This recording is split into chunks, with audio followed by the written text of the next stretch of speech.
Uh, Hello? What's up, party people? It's your boy Quaz coming at you with another podcast episode. Wanted to get this out before the weekend hit, just to go over a lot of the games that are coming up. I watched the Falcons, and Falcons get crushed by the Saints. It wasn't even close, 31-21, and I know I'm already hearing it from my listeners. You know, I told everyone go with the Falcons, take the points and whatnot, and I already in the first quarter I knew, the way they were all playing, and the way the Falcons were playing, they were just playing garbage, and I was like, this isn't going to be good. So you hit on some, you miss on some, and on the Falcons I missed it. But anyways, whatever, right? We got a whole slew of games, starting with the college games on Saturday. ESPN is calling this Separation Saturday. They always like to put titles on everything, not just ESPN, everybody for that matter. And but whatever. One thing that really discourages me is like, when I watch CNN or MSNBC, they'll put on breaking news on the stupidest things. They're not even breaking news. Breaking news: Obama's leaving the White House for a vacation in Camp David this weekend. Come on, that's not breaking news. I mean, I know it's a eye grabber when people turn to the channel. They see breaking news like, oh shit, what is this? Are we under attack? Is it 9/11 all over again? But no, it's just the House can't reach a decision on Obamacare or immigration. That's not breaking news. Come on, stop it. But anyways, games I'm looking forward to, or games of matter. Anyways, we got the first one is number 2 Baylor taking on West Virginia. Baylor's favored by 21 at home. Take the points and run with it. Run as fast as you can with it. Baylor has just got a head full of steam, and West Virginia's not going to stop them, especially at Baylor. Take Baylor and the points. Some of the other ones of matter, we got Michigan State. I think number 3, Michigan State, taking on number 12, Michigan in the Big House. I don't know what to say about that because Michigan State has not been looking very strong in their past couple of outings. I had put some money down on Michigan State a couple of weeks ago. I think it was against like Indiana or somebody. Not Indiana, I'm thinking, but it was some poo-poo team, right? And Michigan State was favored by like 21, and they barely beat that team. So for what it's worth, take Maryland. I mean, not Maryland, Michigan. Take Michigan. I think Michigan is favored by a touchdown or something. Take Michigan in the points, man. 7.5. Take Michigan in the points. You won't be disappointed. I think Michigan is going to surprise a lot of people this weekend and the coming weekends that they are for real. Give credit to Jim Harbaugh. He did a hell of a job turning that team around within a season. Those aren't his guys. Those aren't the guys he recruited. Maybe a handful who aren't ready to play yet. But they were the other dudes. The dude that got fired, they were his guys. But give credit to Jim Harbaugh. He's a hell of a motivator, and he's got those guys believing and playing lights out. So a little bit of an upset. I don't think it's going to be an upset because I see a lot of, you can see this coming, Michigan State, the way they're playing poo-poo, and Michigan just on a roll. Last 3 opponents have been shut out. It'll be a great game nonetheless, something to watch and keep an eye on as the day progresses.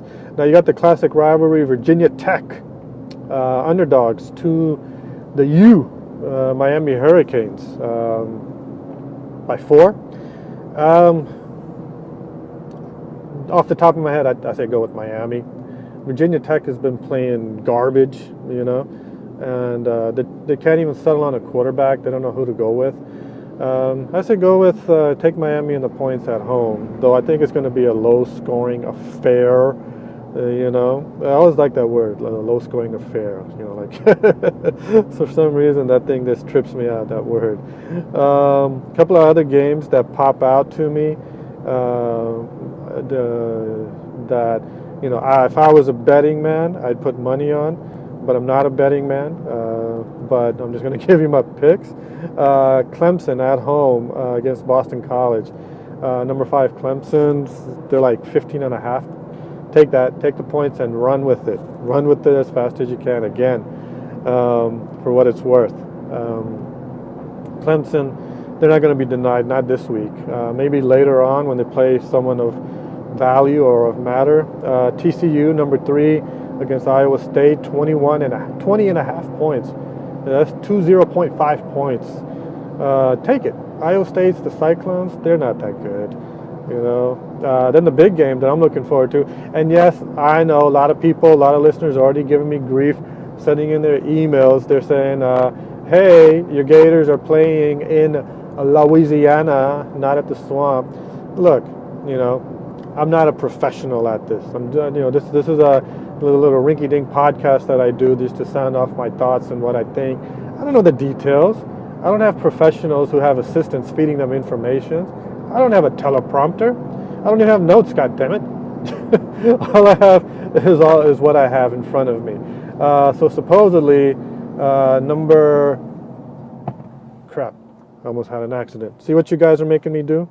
Then they're going to say, why are you driving and podcasting, right? It's not against the rules, Number 8, Florida going against number 6, Louisiana, LSU, in Louisiana. Going to be a great game. Even though the Gators are my team, with the quarterback, being suspended, it's going to be tough. Defense, Florida Gators defense is going to have to play lights out to keep it competitive. They're going to have to shut down Fournette and make the LSU quarterback win it. And that's a tough assignment. Fournette's for real. He's the real deal. Heisman hopeful, and he runs like a beast. Full steam ahead, and it's going to be tough to contain him. And then the Florida offense is going to have to produce. I think turnovers are going to be the key. If it's tight, if it's a close game, and by the third, fourth quarter, turnovers are going to determine what's going to happen in this game. Other than that, don't really care about the other guys. The only game I'm going to be watching is really Florida and LSU. You have USC and Notre Dame, don't care. You have Penn State going up against number 1 Ohio State, 19 points. Take the under. Take Penn State. Key fact, and this is something that I came across. Penn State, their defense is right now tied both for Big Ten and the overall for sacks this season. So that might be an indication because Ohio State's not playing that great. And I want Ohio State to lose. So this might be close, and if Ohio State's favored by 19, take Penn State and the under. Take them. Take the points. Why not? I put down a big parlay this weekend. I put down like a big, I think 10-game parlay. Put down a couple of shekels, And, if all 10 teams win, including Boise State tonight, I think they got it covered by like 20 points or something at home against some poo-poo team. Utah State, I think. Then that's one game down and 9 more to go. If my parlay covers, hey, I'm looking at a good chunk of payday. NFL teams, Jets, off the top of my head, take Jets and the points against the Redskins at home. Take the Patriots, of course. And then you have like Seahawks and Dallas. I think it's going to be closer than a lot of people expected because Seahawks are not playing that great. And take Dallas at home. Take Dallas and the points at home. That's it. You can thank me later, right? Thank me later when you guys come up as big fat winners, both with the college and the NFL picks.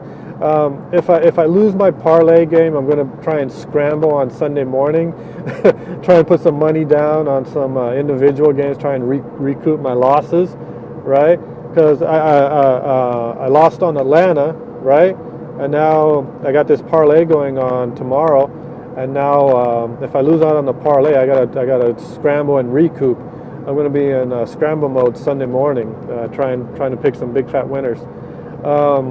Anyways, I was watching that movie Elysium. Matt Damon, Jodie Foster, and a bunch of other people in there. This movie came from the same director or producer that did District 9. You had the same feel to it. You had the same, couple of the same actors in Elysium. But it was a great movie because, like, when I saw the previews for it, I was like, this movie looks terrible, And I don't give much credit to previews because don't really know the gist of a movie until you actually see it. But at the same token, when I see a preview and it looks terrible, I really don't give that movie a chance, until I stumble across it. And I stumbled across Elysium. I had no intentions of ever watching it. I stumbled across it the other night, and I was pleasantly surprised. Kind of like when you're going out with a girl, and you're thinking, hey, where's this thing going to go? We had a good dinner. I'm telling great jokes. Am I gonna score or whatnot? Usual good indication is like when the nipple makes an appearance. When you're kissing, you're making out, and the nipple makes an appearance. Hey, pleasant surprise! I'm gonna get somewhere with this. Woo-hoo! Right. So, anyways, that's the way I I look at Elysium. Great movie, great concept. And I think Planet Earth is heading towards this possibility where the rich 1%. They're like fed up with planet Earth and all its issues with, immigration, overpopulation, the Earth dying, shortage of food. But the rich 1%, they're just going to build a space station in outer space, and they're just going to leave the rest of us slaves on planet Earth, and that's what Elysium was. The rich 1% took off, they made a space station that just orbiting Earth, and the rest of us were left to fend for ourselves. And Matt Damon, he got, long story short, he got exposed to radiation. And you be quiet, GPS. I'm trying to do a podcast here. I hate that GPS. She's so bossy. I think that's why, these people that made these GPS, they on purpose put a female voice on them, just to annoy us male drivers. Like, you always telling me what to do, GPS. Be quiet. Enough of your mouth.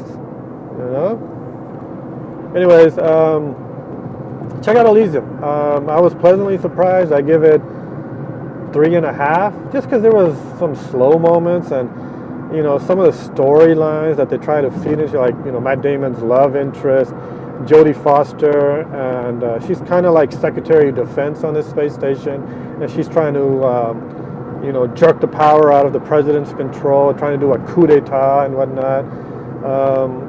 They kind of slow down the movie, but it is action paced.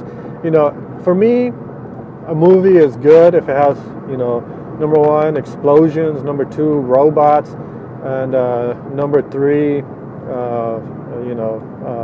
space stations getting blown up. I think at least, no, it didn't get blown up, not to give too much away, but it was good. It was good. Check it out. A lot of good stuff in Elysium. Matt Damon, he played the hero role, and, I'm always torn with Matt Damon. He's in one of my all-time favorite movies, which is Good Will Hunting. And, he crushed it. Both him and Ben Affleck crushed it in that movie. So did Minnie Driver and, the late Robin Williams. Great movie. But at the same time, Matt Damon, every now and then he takes a role where he is the biggest jerk in that movie. Case in point, School Ties with Brendan Fraser.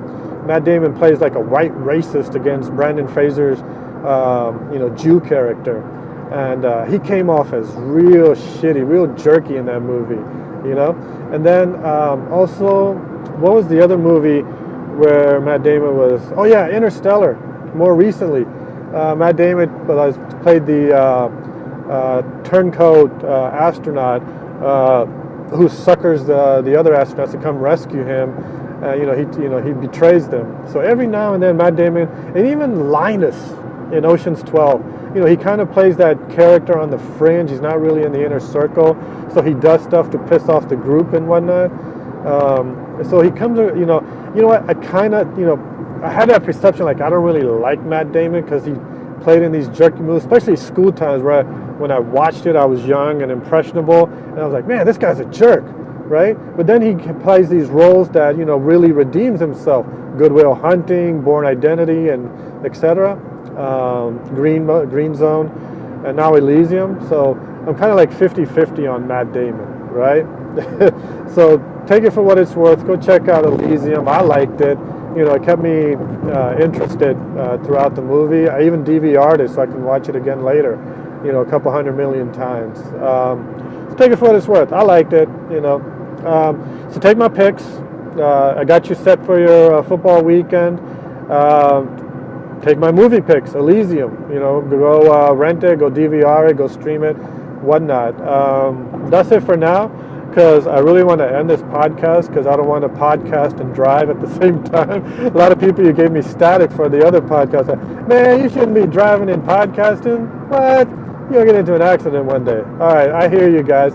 But yo, check it out. The Quazemoto Show on YouTube. Just search for it. Subscribe to the channel. I put up hits on my Facebook and Twitter account. Links directly to the page, to the channel. Keep sending your emails, everybody. I do get them. I am going to share them eventually. Quazemotoshow@gmail.com.